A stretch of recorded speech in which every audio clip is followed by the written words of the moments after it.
Imagine the world at 4 a.m. It's a silent, blue-tinted universe where the rest of humanity is currently offline. For most, this hour is a void, a gap between yesterday and tomorrow. But for some, it's a secret garden of productivity, a quiet space where the noise of the world hasn't yet started to scream. We've all heard the legends of the high achievers who sleep 4 hours and wake up ready to conquer empires. We've also felt the crushing weight of sleeping 10 hours and still feeling like our brains are made of wet cement.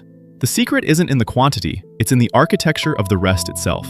If you want to reclaim your life from the cycle of eternal tiredness, you have to stop thinking about sleep as a shutdown and start seeing it as a precision-engineered recovery phase. The first thing we need to dismantle is the 8-hour myth. We've been told since childhood that 8 is the magic number, but biological reality is far more fluid. Our sleep isn't a single, monolithic block of darkness. It's a series of 90-minute waves called sleep cycles. In each wave, you descend from light sleep into the deep, restorative slow-wave sleep, and then rise back up into REM, where dreams happen. If you wake up at the bottom of that wave, during deep sleep, it doesn't matter if you've slept 12 hours, you will feel like a ghost haunting your own body. This is called sleep inertia. To wake up fresh on less sleep, the math is simple but ruthless. You must time your alarm to catch the crest of the wave. 6 hours is 4 full cycles. 7.5 is 5. If you want to sleep less, aim for precisely 6 hours, allowing yourself about 15 minutes to actually fall asleep. However, timing is only the skeleton of the process. The muscles and nerves of a short but deep sleep lie in your core body temperature and light exposure. Your brain is a primitive machine governed by the sun. As evening approaches, your body needs to drop its temperature by about 2 to 3 degrees to trigger the release of melatonin. This is why a hot shower an hour before bed actually helps. It forces your blood to the surface of your skin, and when you step out, your core temperature plummets. This is the biological signal for hibernation. If your room is too warm, your brain stays in a state of high alert, trying to cool you down instead of repairing your neurons. You want your bedroom to feel like a cool, dark cave, a sanctuary where the outside world ceases to exist. Let's talk about the digital sun. The blue light from your phone is a chemical lie. It tells your pineal gland that it's high noon, even when it's midnight. When you scroll through social media in the dark, you are effectively shouting at your brain to stay awake. If you want to wake up fresh on 6 hours, you must declare a digital ceasefire 60 minutes before your head hits the pillow. Use this time for what I call a brain dump.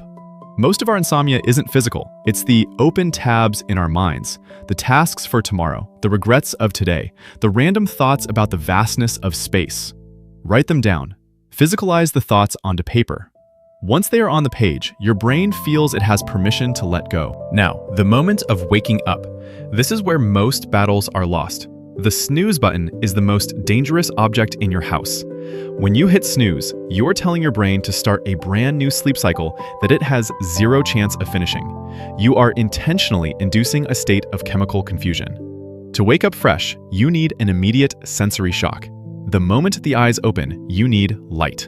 Not the dim light of a lamp, but the brightest light possible, ideally actual sunlight. Photons hitting your retinas trigger an immediate suppression of melatonin and a surge of cortisol. Cortisol gets a bad rap as a stress hormone, but in the morning, it's your best friend. It's the spark plug that starts the engine. But what about the morning fog? If you're sleeping less, you need to optimize your internal chemistry. Hydration is non-negotiable. While you sleep, you breathe out nearly a liter of water. You wake up dehydrated, and dehydration mimics the feeling of exhaustion. Before you even touch a cup of coffee, drink half a liter of water. Wait 90 minutes before your first caffeine intake. Why?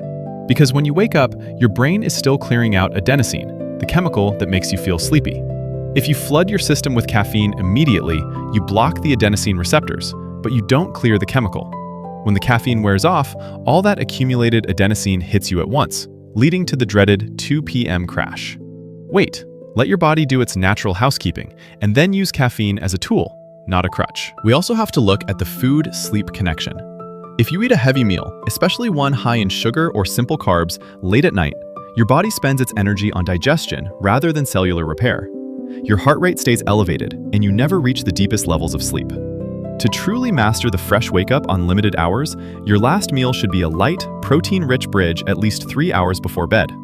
Think of your body as a high-performance vehicle. You wouldn't leave the engine running while you're trying to perform maintenance on the gears. The psychology of sleep is just as vital as the biology. If you go to bed thinking, I'm only going to get 6 hours, I'm going to be so tired tomorrow, you are pre-programming your failure. You are creating a nocebo effect. Instead, shift the narrative. Focus on the quality. Tell yourself, these 6 hours are going to be a deep, intense recovery session. The brain is suggestible. If you view sleep as a luxury you're being deprived of, you will feel the hunger for it. If you view it as a focused, tactical reset, you will wake up with the precision of a soldier. Finally, consistency is the glue that holds this architecture together. Your body loves a rhythm. If you wake up at 6 a.m. on weekdays, but sleep until 11 a.m. on weekends, you are giving yourself social jet lag. You're resetting your internal clock every 5 days, and your hormones have no idea what's happening. Even if you sleep less, do it at the same time every single day. Eventually, your brain will learn to optimize those 6 hours, packing more deep sleep into a shorter window because it knows exactly when the power on button will be pressed. In the end, waking up fresh isn't about some secret supplement or a magic pillow. It's about respect. Respecting the cycles of your biology, respecting the transition between light and dark, and respecting the power of your own mind to dictate your energy levels. You can live a full, vibrant life on less sleep, but you cannot do it by fighting your body. You have to dance with it. You have to build a ritual that signals safety, peace, and eventually a bright, undeniable readiness to face the sun. The 4 a.m. world is waiting for you, and it's much more beautiful when your eyes are actually open to see it. If you like this or it resonates with you, please like and subscribe. We need your support to see that you enjoy our content. It's our sign to keep going and bring you even more stories.